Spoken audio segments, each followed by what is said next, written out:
이번 코너는 본 방송에선 절대 알려주지 않는 이야기, 프로그램의 비하인드를 확인할 수 있는 본방 외전 시간입니다. 오늘은 스포츠 매거진의 박찬일 PD가 자리했습니다. 어서 오세요. 안녕하세요. 스포츠 매거진 담당하는 박찬일입니다. 네, 오늘도 재미있고 다양한 이야기 부탁드립니다. 네, 알겠습니다. 네, 그럼 지금부터 다채로운 스포츠 이슈를 전하는 스포츠 매거진을 주목해 봅니다.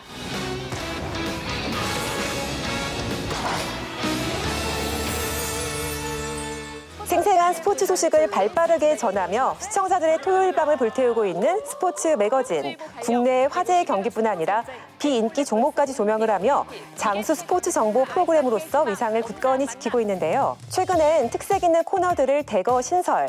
다채로운 스포츠 이야기를 특유의 유쾌한 화법으로 담아내며 정보는 물론 재미까지 선사하고 있습니다. 네, 긴 시간 동안 흔들림 없이 자리를 지키면서 스포츠 이슈를 안방까지 전하고 있는 스포츠 매거진. 위원들은 2020년의 스포츠 매거진 어떻게 보고 계세요? 올 한 해 준비한 기획 취재라든지 이런 코너들이 굉장히 많았을 것 같은데 코로나 때문에 이게 다 어그러졌잖아요, 연초부터. 도쿄올림픽이라든지 류현진 선수, 김광현 선수처럼 대형 스타들이 또 새 둥지를 찾아서 새 출발을 하기 때문에 제작진의 고민이 되게 많았을 텐데 발빠르게 쉬면 뭐하니라든지 스포츠 위키엠 같은 새로운 코너들을 넣으면서 틈 없이 정보를 전하는 걸 보면서 이게 장수 프로그램의 어떤 역량과 연륜이구나 이런 거를 느꼈고요. 되게 인상적으로 봤습니다.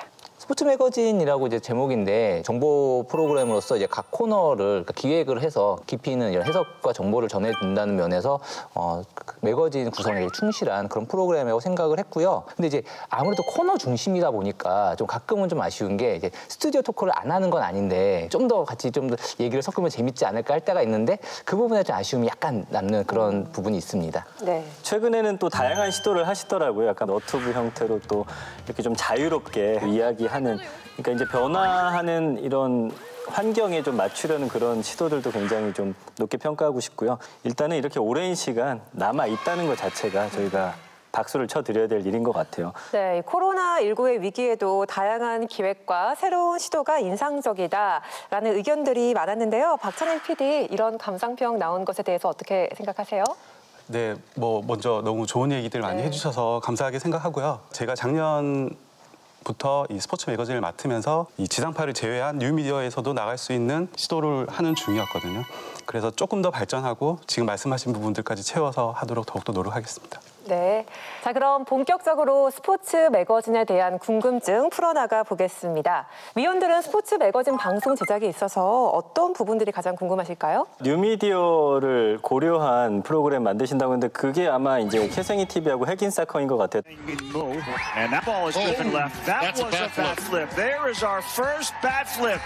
DK가 배트 플립은 한국말로 이렇습니다. 이거를 얘기를 했어야죠. 갑작스럽게 또 나온 홈런이라서 조금 당황했던 것은 미안하지만은 그래도 어떻게 보면은 첫 배트 플립 현장 또 중계에 같이 할 수 있어서 영광이었지만. 네. 영광이라는 얘기 좀 그만하시고. 영광이었어요. 세계 사진 시간입니다.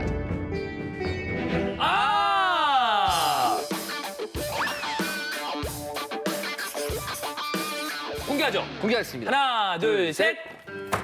씹고 뜯고 맛보고 즐기고 수화탄. 괜찮은데? 맛있죠? 맛있죠? 이거 내가 맛있다 이런 거 하려고 그러다가 왠지 형이 할 것 같은 거야. 맛있죠? 해설위원들이 어떻게 보면 전적으로 이끌어간다라는 느낌이 굉장히 강하게 들더라고요. 막 거의 사담처럼 쏟아내기 때문에 코너 구성에 있어서 해설위원들의 역할이 어느 정도인지 좀 궁금하더라고요. 해설위원의 역할은 저는 99% 이상이라고 생각해요. 저희는 그 판을 깔아드린 거고 자유롭게 말씀하시라. 그리고 그 안에서 저희가 어쨌든 편집하고 방송 내보내는 건 저희의 몫이니까. 그렇기 때문에 풍성한 얘기를 할 수 있고요. 더 재밌는 얘기들 더 많이 할 수 있게끔 만들어놨다고 생각합니다. 이제 신뢰가 이제 바탕이 된 그런 코너네요. PD님을 위한 질문인데 그 해명의 기회를 드리도록 하겠습니다. 핵인 사커 1주년 방송에서 이주원 해설위원이 제작진에 대해서 제작진은 추갈못이다라고 이야기를 했어요. 차범근, 박지성, 손흥민 세 선수 중에 대한민국 최고의 축구 선수를 가려라. 이겁니다. 그러니까 이게 축구계에 사실 식지 않는 떡밥이거든요. 네. 근데 이걸 어떻게 맞춰야 되나 제작진분들이 어떤 선수를 뽑았는지 그걸 맞추는. 이분들 축구 좀 알아요? 추갈못이죠. 스포츠 전문 PD로서 또 이제 하고 싶은 말씀이 있으실 것 같은데 이 자리를 빌어서 이 제작진은 추갈못이다라는 것에 대해서 반박을 해보셔도 좋을 것 같아요. 출연진들이 제작진을 디스하는 게 추세기도 하고 시청자들이 그걸로 인해서 카타르시스를 느끼기도 한다고 생각을 해요. 제가 추갈못이면 그 이주원 의원을 섭외해가지고 그렇게 앉혀놓을 수가 없겠죠. 그래서 그분을 섭외한 것만으로도 제가 추갈못이 아니라고 반박하겠습니다. 아마 가장 부담스러운 질문이 될 것 같기도 한데 저는 스포츠를 좋아하는 사람이 응원하는 팀이 없을 수는 없다고 생각을 하거든요. 본인이 어디 팀 팬이다라고 하는 것을 사석이든 어디든 얘기를 하시는 것에 부담은 없으신지 궁금하더라고요. 일단 제가 스포츠 PD가 된 이유가 스포츠를 좋아해서 됐죠. 그런데 제가 어떤 팀을 응원한다라고 하면 그 응원하는 팀을 제외한 나머지 팀들이 소위 말하는 좋은 곳이야 지킨다고 할 수도 있는 그런 게 있어서 저희는 철저히 숨기기도 하고요. 저희 동료들도 다 똑같은 마음으로 이제 일을 하는데 그래도 팬심을 숨길 수가 없기 때문에 사무실에서 어떤 팀끼리 붙으면 서로 이제 그 표정들을 보고 놀리기도 하고요. 저희가 이제 인상을 쓰면서도 중립적으로 방송을 내보내야 된다는 이제 약간 그런 게 있죠. 절대 방송에선 밝히면 안 되겠네요. 안 되죠. 이 자리에서는 들을 수가 없다는 얘기군요. 네네네. 따로 말씀드리겠습니다. 큰일 납니다. 네. 일단 저는 그 2020년 첫 방송에 되게 야심차게 시작을 했잖아요. 특히 이제 핵인 사커 코너에서 축구 일정표를 이렇게 짜는 장면으로 먼저 이 코너를 시작을 했었는데 결국 다 이제 어그러진 거잖아요. 그래서 앞으로 변경된 이런 경기 일정에 따라서 제작 방향이 많이 바뀌게 될 텐데 어떻게 기획 방향을 잡아나갈 것인가 이런 점도 궁금합니다. 저희가 지금 신경 쓰고 있는 부분이 두 가지인데요. 하나는 이제 불확실성입니다. 이제 코로나 이 상황 이후에 우리나라의 그 KBO 리그랑 K리그가 지금 이제 진행되고 있긴 하지만 당장 내일이라도 확진자가 생겨서 중단될 수 있는 부분이라 그 불확실성에 대해서 언제든지 중단된다는 거를 염두에 두고 있고 그리고 하나는 이제 톤 조절인데요. 이게 전 세계적으로 안타까운 이제 그 현장 분위기를 전달해줘야 되는데 스포츠는 오락이다 보니 이제 그 안에서 괴리감을 어떻게 충족을 시킬 거냐 이제 그거에 대해서 좀 고민을 하고 있고요. 이 코로나 이후는 이제 비대면이 조금 유행할 것 같다라는 생각으로 해서 그 아이템들을 비대면으로 많이 해보자 이제 그런 쪽으로 노력하고 있습니다. 사실 코로나가 바꾼 많은 스포츠계 풍경 중에 하나로 이제 무관중 그리고 무관중으로 해서 생긴 여러 가지 참신한 아이디어로 인한 응원 문화들을 또 소개를 해주셨는데 대형 스크린을 통해 팬들과 랜선 응원을 펼쳤는데요. 된다! 오늘도 된다! 그리고 집에서 보고 있을 팬들을 위한 소통 중계도 있었습니다. 경기 때 인터뷰를 하는데 전혀 어색하지 않는 모양이네요. 인터뷰를 자연스럽게 아주 하네요. 어색합니다. 어색해요. 걱정되는데 지금 뭐 점점 잘 익숙해지고 있습니다. 긍정적인 면을 소개를 한 다음 주에 이제 FC 서울이 성인용 마네킹을 일간판으로 세워서 응원을 한 사건이 전 세계적으로 논란이 됐었잖아요. 이런 스포츠계의 문제와 어떤 사회적인 이슈도 같이 담아내는 그런 지점도 좀 있으면 좋지 않을까 이에 대한 생각도 궁금합니다. 기존의 포맷에 그렇게 이슈에 대해서 심층적으로 다가설 수 없게끔 포맷이 세팅이 돼 있는 상황이었어요. 그래서 6월 중으로 그 이슈를 다루는 아이템을 이제 시작하려고 지금 준비 중에 있습니다. 네, 이번에는 코너에 관한 이야기를 나눠보겠습니다. 최근에는 쉬면 뭐하니, 스포츠 위키 M 등의 코너를 신설해서 스포츠 이슈는 물론 관련된 다양한 이야기까지 폭넓게 담아내고 있는데요. 위원들은 어떤 코너를 가장 인상 깊게 보고 계세요? 스포츠 위키 M 같은 경우 이제 코로나 같은 사태가 터져도 얼마든지 그 방송 안에서 잘 진행을 할 수 있는 코너기 때문에 되게 적절하고 영리한 기획이라는 생각을 했고요. 특히나 이제 MBC에도 축적된 아카이브를 활용할 수도 있고 또 요즘의 어떤 레트로 코드와도 굉장히 잘 맞아 떨어지고 또 스포츠 프로그램으로서 이 스포츠에 대한 애정 어린 따뜻한 시선을 엿볼 수 있어서 되게 좋게 봤고요. 특히 이제 첫 회 주인공으로 K리그 현역 최고령 선수인 이동국 선수를 다뤘는데 그 전설의 시작은 22년 전으로 거슬러 올라갑니다. 98년 프랑스 월드컵 네덜란드와의 조별리그 2차전. 대한민국이 0대4로 무기력하게 끌려가던 순간 19살 소년이 혜성처럼 나타났습니다. 통쾌한 중거리 슛을 날리며 단숨에 한국 축구의 특급 유망주로 떠올랐는데요. 당시 네덜란드 감독이던 히딩크 감독도 깜짝 놀라게 만들었죠. 단 한 번의 슈팅으로 스타가 된 이동국. 고종수, 안정환과 함께 K리그 트로이카로 불리며 소녀 팬들을 몰고 다녔는데요. 사자의 갈기처럼 찰랑거리는 머리카락. 팬들은 그를 라이언 킹이라고 불렀죠. 이젠 라이온 킹이 아닌 대박이 아빠로 통한다죠. 아빠 내년에도 또 뛰어요. 꼬린 많이 하세요. 하나, 둘, 셋, 파이팅! K리그 역대 최다골, 아시아 챔피언스 리그 역대 최다골. 그의 발끝에서 새 역사가 쓰여지고 있습니다. 월드컵에선 단 51분 출전에 그친 비운의 스트라이커 이동국은 42살의 K리그 현역 최고령 선수가 됐습니다. 현재 진행형으로 뛰고 있는 선수를 주인공으로 내세움으로써 동시대성도 같이 조명을 했다라는 생각이 들어서 첫 출발이 되게 좋았다라는 생각이 드는데요. 한편으로는 아직도 평가가 진행 중인 선수들이기 때문에 여기에서 오는 이제 제작진의 고민도 있을 것 같아요. 여기에 대한 생각도 여쭤보고 싶습니다. 네, 제가 이 스포츠 위키M을 하면서 가장 두 가지를 이제 신경 써서 하는데 하나는 시의성과 하나는 스토리입니다. 79년생 만 41세 선수가 현역으로 뛰는 것도 대단한데 그때 마침 그 K리그 개막전에 골을 넣었었어요. 저희 세대는 이동국 선수가 대단한 건 알지만 지금 젊은 분들한테는 대박이 아빠로 불리는 상황이다 보니 이 선수가 이렇게 대단해라는 거를 이 스포츠 매거진에서 보여주기 위해서 이걸 기획했고요. 지금 이동국 선수가 나왔고 또 김병현 저희 이제 해설위원이긴 하지만 이 해설위원이 나왔고 이제 또 서장훈 약간 예능인이죠. 이분들을 이제 보여주려고 하는 이유가 저희는 스포츠 PD로서 이분들이 지금은 이제 은퇴하거나 뭐 조금 노장이 됐지만 대단한 선수였다라는 거를 보여주기 위함으로 이제 기획을 했습니다. 저도 사실은 스포츠 위키엠이 제일 재밌더라고요. 김병현 해설위원 같은 경우도 본인이 보면서 막 웃잖아요. 근데 그걸 또 약간 놀리듯이 편집을 하셨더라고요. 아메리칸 리그 디비전 시리즈에서 자신에게 야유를 퍼붓는 팬들을 향해 손가락 욕을 날린 김병현. 이때부터 한국 팬들에게 법규형이라고 불리게 되죠. 사실 그의 기행은 처음이 아니었습니다. 평소 팬이었던 이치로가 타석에 서자 웃음을 감추지 못하는가 하면 중계 화면에 깜짝 등장해 미친 존재감을 드러내기도 했는데요.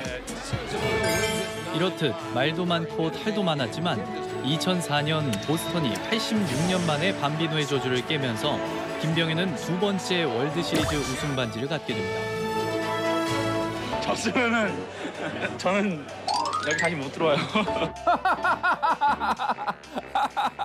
이게 제가 볼 때는 친하지 않으면 할 수 없는 거거든요. 약간 재미있게 편집하는 부분에 대해서도 미리 좀 언급을 하시는지 이런 것까지 궁금하네요.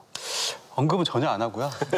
네, 요즘 그 트렌드가 그 제작진과 그 출연진이 서로 편하지 않으면 시청자들이 불편해할 수밖에 없는 시스템이 된 것 같아요. 그 얘기가 사실은 되게 엄청난 반향을 일으켰던 사건이었었잖아요. 다들 아시겠지만. 근데 지나고 나서 그 김병현 위원도 아무렇지도 않게 얘기하고 오히려 웃음으로 승화할 수 있는 시대가 됐고 지금 이제 그 시청자분들도 그거에 대해서 다시 욕을 하거나 이런 시대가 아니라 오히려 그분들의 그런 모습을 보여줘야지 이분들이 이런 스토리가 있었고 이런 어려움도 있었지만 이걸 이겨내고 레전드가 됐구나라는 걸 좀 더 보여주고 싶었던 그런 기획이 있었던 것 같아요. 그러니까 요즘 BC 1일 1강 인기였는 것도 똑같아요. 본인의 이 흑역사를 쿨하게 인정하는 그런 점들을 또 캐치하셔가지고 했다는 게 아주 트렌디한 분이 아닌가. 제가 그런 게 아니고 저희 후배들이 오히려 잘 키우신 것 같아요. 트렌디한 팀이네요. 네네. 저희가 그런 거를 좋아합니다. 네. 이렇게 개인적으로 흥미롭게 보고 있는 코너는 이제 매거진 톡. 을 좀 보고 있는데 이 매거진 톡 같은 경우는 어쨌든 비인기 종목과 거기서 이슈 그리고 이제 선수들을 발굴해내는 것들이 이제 좀 굉장히 의미가 있고 최근에 이제 뭐 여자 아이스하키 최초 미국 진출한 그 엄수연 선수 일단 제가 너무 꿈꿔왔던 무대를 이제 밟는다는 생각에 그냥 너무 좋았던 기분밖에 없어요. 한국 아이스하키 사상 최초로 미국에 진출한 엄수연 선수. 그동안 캐나다에 진출한 여자 선수들은 있었지만 더 높은 수준으로 평가받는 미국 대학 1부 리그 진출은 이번이 처음인데요. 실업팀이 단 하나뿐인 한국 여자 아이스하키의 열악한 환경 속에서 일군 기적입니다. 여자 아이스하키는 제가 알기로 한국에는 초중고 팀이 없다고 알고 있어요. 확실히 여자 선수가 할 만한 곳이 많이 없는 것 같아요. 그냥 아스팔트에다가 이렇게 퍽 세워두고 이렇게 뭐 제치는 거 연습을 하고 막 드리블 연습하고 안 되는 환경에서 뭐라도 해야겠다라는 생각이 들었었기 때문에 뭐라도 찾아서 했던 것 같아요. 좋은 매거진은 그 스토리텔링을 잘하는 곳이라고 생각을 하거든요. 그래서 이분들에 대해서 어쨌든 약간 좀 재밌게 스토리텔링을 잘 해주시는 부분이 좀 눈에 띄더라고요. 이런 분들 발굴해서 소개할 때 좀 본인 스스로 좀 뿌듯하게 생각하시거나 재밌다고 생각했었던 그런 스토리텔링이 있다면 좀 어떤 게 있을 것 같으신가요? 거기에 출연했던 선수들은 저희한테는 되게 가족 같아요. 가장 기억나는 이제 뭐 선수로 하면 제가 작년에 맡았을 때 이제 탁구의 그 신동이라는 신유빈 선수가 있었고요. 조대성 선수라는 선수가 있었는데 그 조대성 선수랑 그 신유빈 선수가 세계대회 나가서 같이 금메달 따고 이랬던 부분에 대해서 되게 삼촌 마음 이런 마음이 들면서 되게 뿌듯하기도 했고요. 저희가 해준 건 없는데 해준 게 있죠. 이제 그런 마음이 들면서 조금 더 응원하게 되고 한 번 더 이제 기회 되면 찾아가야 되겠다는 생각이 들었고요. 그러니까 그렇게 저희 그 매거진에 나왔던 선수들은 저희한테 약간 매거진 패밀리 같이 네, 그런 생각이 들기도 합니다. 좀 각본 없는 드라마로서 이번 2020년 도쿄올림픽을 굉장히 기다리고 계셨을 텐데 어떤 면에 있어서는 남벌 코너가 이분들 소개시켜주는 것도 있지만은 아까 말씀해 주셨던 것처럼 이분들이 또 올림픽에서 굉장한 성과를 낼 수도 있고 그렇게 됐을 때 또 만들어진 스토리텔링도 기대를 하셨을 텐데. 안녕하세요. 안녕하세요. 잘 지냈어요? 여자 수영의 간판 안세현 선수입니다. 아유, 안녕하세요. 예. 수영 좀 배워보려고 왔습니다. 아, 네네. 네, 경영 지도자 김혜열입니다. 220일 남았다고. 지금 시점에서는 뭐가 제일 중요한가요? 훈련을 많이 준비해야죠. 네. 여기 뭐 낙이 없겠어요? 주변에 다 산밖에 없... 감성이 메마른 지옥 같은 곳이지. 해보세요. 점프해서 착지 한번 해보세요.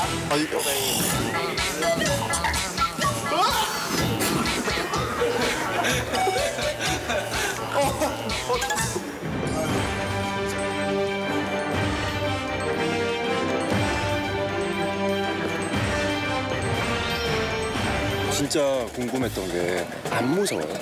무섭죠. 처음에 운동 시작하면은 무겁다라고 많이 느끼는데 좋아지면은 누가 섰는데 걷는 것만 가벼워요. 그런 거를 위해서 노력 계속 하는 거죠. 이게 어쩔 수 없이 불가항력적으로 할 수 없는 상황인데 이것들을 좀 어떻게 좀 올해 안에 활용해보고 싶은 그런 계획 같은 거 혹시 없으신지? 저희한테는 이 도쿄올림픽의 시작을 알리는 프로그램이었었어요. 그래서 나름대로 준비를 하고 촬영을 다 해왔고 이제 시작을 했는데 코로나 이후로 이게 모든 게 어긋나면서 저희도 약간 멘붕에 빠지는 상황이긴 한데 단지 일정이 뒤로 간 거라고 생각을 하거든요. 올 하반기나 내년 초에 다시 그런 남벌이나 그 외에 많은 것들이 다시 시작하고 뭐 그런 거는 저희 뭐 스포츠 매거진이나 뭐 MBC를 통해서 많이 보실 수 있을 겁니다. 네, 오늘은 스포츠 매거진의 박찬일 PD와 많은 이야기를 나눠봤는데요. 박찬일 PD 오늘 함께한 소감이 어떠세요? 네, 먼저 이렇게 스포츠 매거진을 가지고 이렇게 얘기할 수 있게끔 장소를 마련해 주셔서 감사하고 제가 앞으로 더 제작을 함에 있어서 되게 도움이 될 것 같고 이 스포츠 매거진이 더 오래 가면서 20년, 30년이 되는 장소 프로그램이 되게끔 저희가 되게 스포츠 PD들도 되게 노력을 많이 하고 있고 이 스포츠 매거진은 저희한테는 실험적인 것들을 많이 시도할 수 있는 거거든요. 그래서 앞으로도 그런 시도들을 많이 할 거고 많은 새로운 것들을 할 테니까 많이 지켜봐 주시고 관심 가져주시면 더 재밌게 만들도록 하겠습니다. 오늘 즐거웠습니다. 네, 프로그램에 대한 애정과 포부가 느껴집니다. 박찬일 PD 오늘 나와주셔서 감사합니다.